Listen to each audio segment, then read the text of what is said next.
Let's break down why some games are a success and others not. Today we have more games than we can play, and I feel it's a nice way for me to try to sort these games out and save you guys some time in the progress. I will also give tips during this video on what games that successfully handle different parts, and also say what games that didn't. This is a personal opinion video, but it's rooted in true hard facts and can be seen in every game during any longer time spans. I've been playing RPG games since 1995-1996, and I've seen what game works and which doesn't. And I'm sure there's others out there who feel that they can too, so I hope you agree with me on this. We are all different in what we fancy. We're talking general lifetime of games as well as the number of players, but also having fake mobile games in mind. Just because a game have many downloads or players does not necessarily mean it's a good game. Some people like Diablo, some people don't. And I can't say what you like, but it is clear we do see what makes a great ARPG. This video is for everyone who might be unsure what game to play, since reviews from bad to great are everywhere, and it can be hard to know whose opinion fits yours. Not all, but many reviews are one-sided, some are paid, and I don't give a shit what companies think.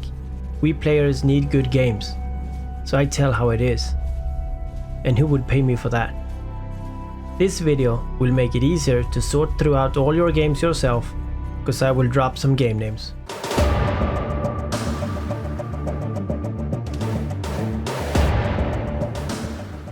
Boys and girls, men and women, I am Sheev and I recently started a YouTube channel discussing how to enjoy games best, as well as creating content that can enhance your gaming experience. If this is your first time here, and if you like in-depth game discussions or goofy gaming cover songs, or you want to know what games to play, then my channel is for you. Maybe you agree with my view on things and you feel that we're connecting. If you do, then hit that like and subscribe, and you can consider me your couch gaming friend. But let's dissect games now, and I will insert game here and there that I see failed or mastered the different points.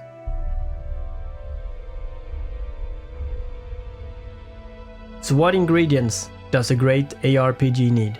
There's a few very important parts that needs to click, and I will talk about them in order of the most important, starting with the most important one. The ARPG world have changed a lot since 1990, and while some aspect was more important before, is not on the top of the list anymore.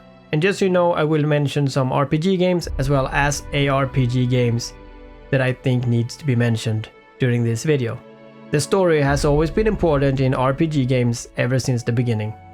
But we must remember that graphics and even gameplay was a lot different than today. And back then, building up a world in the fantasy was a lot easier than to put it on the screen. So as older games have less eye candy, they have books, they have lore, that make you want to create a world yourself. There is a saying that books are better than movies, and the reason for this is that your own brain can create exactly what you want to see, and that with only a few words from another person. This can make the environment, the terror, and the beauty perfect and tailor-made for everyone. But today, I would not say it's the most important anymore in a game. It is still important enough to be high on the list, but it's not going to be my top one. But if you're into older games that does this great, then check out EverQuest, Fable 2 or Ultima. But let's talk more about recent games.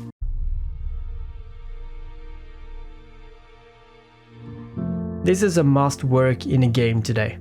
The games have to be developed so that players want to keep pushing forward. It have to be interesting enough so that you always want to see what's on the other side. The next chapter, one more portal, just one more session. Nowadays, compared to back in the days, we need pacing. While in older RPGs, that was mostly turn-based, we wanted tension. If I move this way, then what happens? Ending up in a situation where you don't dare to move anymore, because you might lose right after that. That was crazy good. And today we want the same thing, but we need pacing.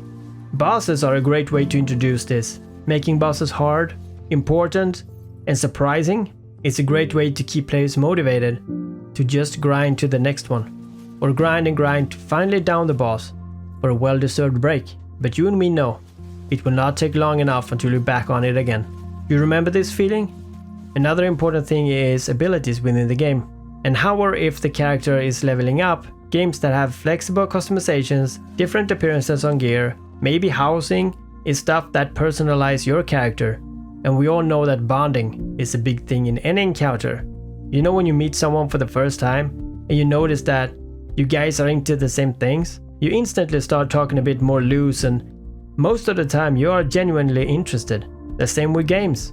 If you feel that your character is different, that you made this character, you also feel it's special. It's almost like a reflection of yourself.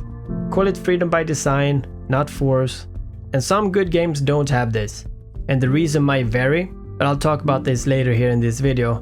But Torchlight Infinite failed at this. But also gear, item drops, and the way that we progress is of course the next thing with the gameplay that must click. How you upgrade, what you need to do to get it, and is it an interesting way to do it? Does it have many ways to work, or is it simple? It can of course be too hard as well, but if the game is good enough, most people will learn. Excellent game like this is EVE Online, that can't feel too hard. But if a game is too simple, most will definitely be bored. The game that failed here was Diablo 3, while many other games, even Torchlight Infinite, did master this. I would toss in a world map and scenery here too, since that is a part of the gameplay. But ARPG games with randomized areas or worlds are the way to go.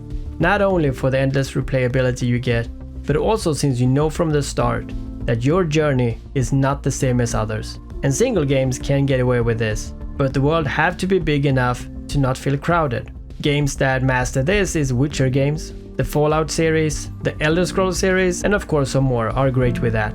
If the maps are big or different every time, we players will check every last corner to find hidden lore, items or achievements.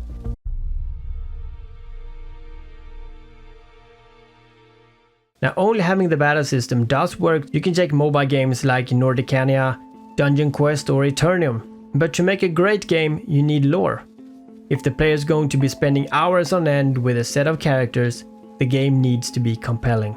If it doesn't keep the players on edge of their seats throughout their adventure, if it isn't full of twists and turns, then it isn't likely to motivate players to get to the next dungeon or take the next big battle.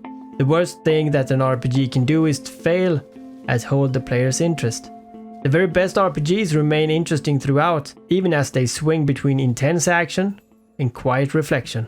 Yeah, reflection. You know, the time when you change your skills, respect your character, and pondering the whole day on what to do when you get home. That's the reflection we need, and lore can enhance that part. So having both the right battle system as well as lore makes a great game. If you want that, then Path of Exile, the Final Fantasy series, Disco Elysium, Diablo 2 Resurrected, Titan Quest, Torchlight 1 and 2, Pillars of Eternity, Baldur's Gate, and the recent Undecember that you can see in the background here. But even many more games have all this. Once a developer gets this right, there are even more things that they can do to further enhance the experience.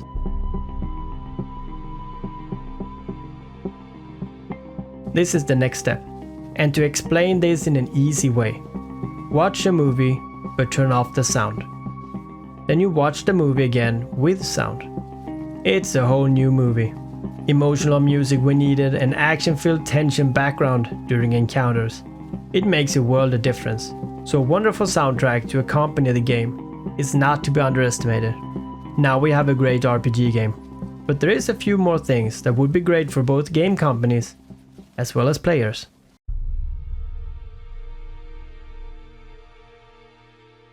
Today graphic is important, but I still rank it low because in the end we are looking for a feeling when we play a game. How it looks can easily be forgotten, but if the game is crap, then the appearance does not even matter. To pick a word, I would say atmosphere needs to be good. But that is created with everything I've talked about. If developers nailed everything so far and still got money to make a great looking game, then this is the creme de la creme. This is what most AAA game developers seems to focus on. It's just too bad that they lack everything else. But sure, good graphics are great if they have as well. Some games that would fit in this category is Mass Effect, Demon's Souls, Bloodborne. Many of those RPG games looks good.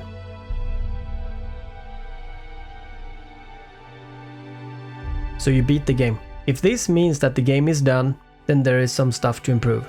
A game takes a long time to create, and after just a few weeks, it can be speedrunned in a few hours, or even minutes. So adding more content post-release, like new dungeons, quests, weapons, and new challenges or achievements, will make the game live on. Some games may have a main story that ends after 40 hours, but the total gameplay might still climb well over 200 hours, thanks to additional content and replayability in general. And some games never end, just like Diablo 2 and Path of Exile. If the developers want to tell their own story, they need to keep all of this in mind, because every small change in the structure will severely be noticed by players. There have been successful games that have taken a lot of damage through bad updates. Check EVE Online, World of Warcraft. What do we dislike, and why?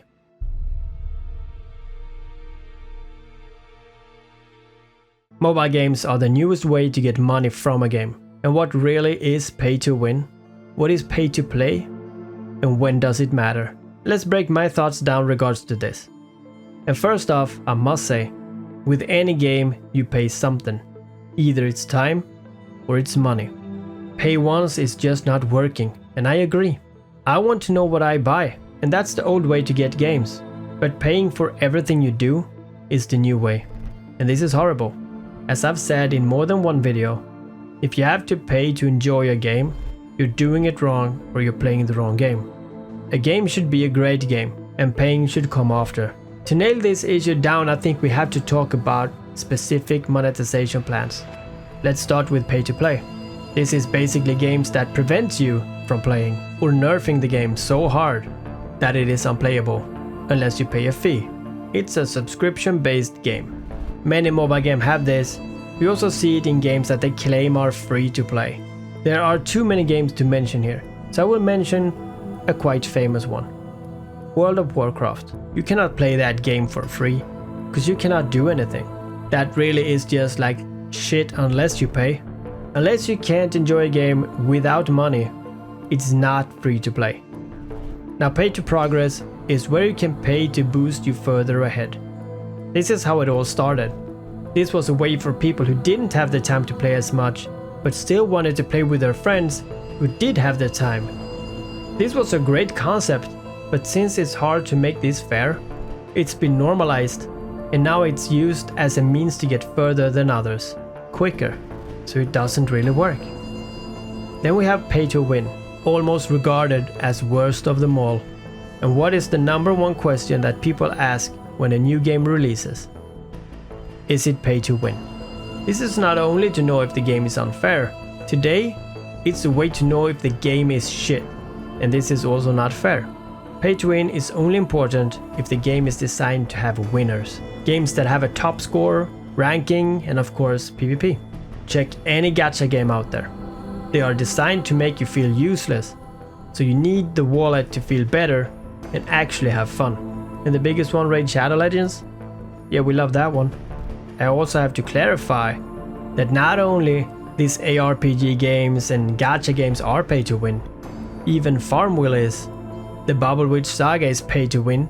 It's a design that we all want to get rid of, but everyone pays, so it is hard. But if the game is designed to be enjoyed without the wallet, and the only transaction you do is for cosmetics, then that's a better way for companies to get the money. And I'm saying it again, Path of Exile is making a lot of money by just having cosmetics. They do have stash tabs and yeah, I can talk more about that in another video, but let's not segue too much. But some people don't care for cosmetics, so we have something called pay for convenience, making stuff easier or less tedious with money. It's a quite good thing, but companies also are clever in making issues on purpose for us to resolve with a wallet. A recent game who does this is on December on mobile, and I will have a full video about it very shortly. I still love the game. So how a game handles this is only as bad as the game is designed. If a game is great, then companies deserve the money, and nothing in this world is free. And if it is free, it means it's not good. So free to play is not good to play. But I'm telling you this, play the games you enjoy. And if you enjoy being number one, then today you need to put the money and the time into a game. But it shouldn't be the only way to enjoy a game. If someone say that the game is crap because it's pay to win, it's most likely that they don't really know. or they are those extreme players with no money, no job, and just free time to play. Joking aside, pay to win does not define a bad game, but it is something that destroys games today. And companies should embrace this, highlight their fairness, and take advantage of not being a game that preys on players. I will now just mention some games that I feel are great and have this great depth that I've been talking about and deserve our playtime.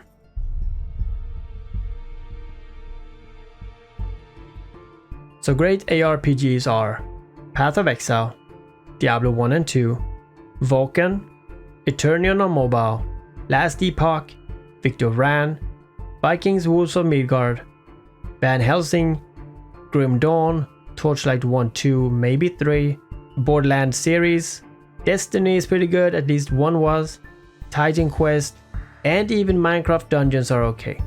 If you want to play some older games, it's Fable, Elder Scrolls, EverQuest and Ultima, and RuneScape.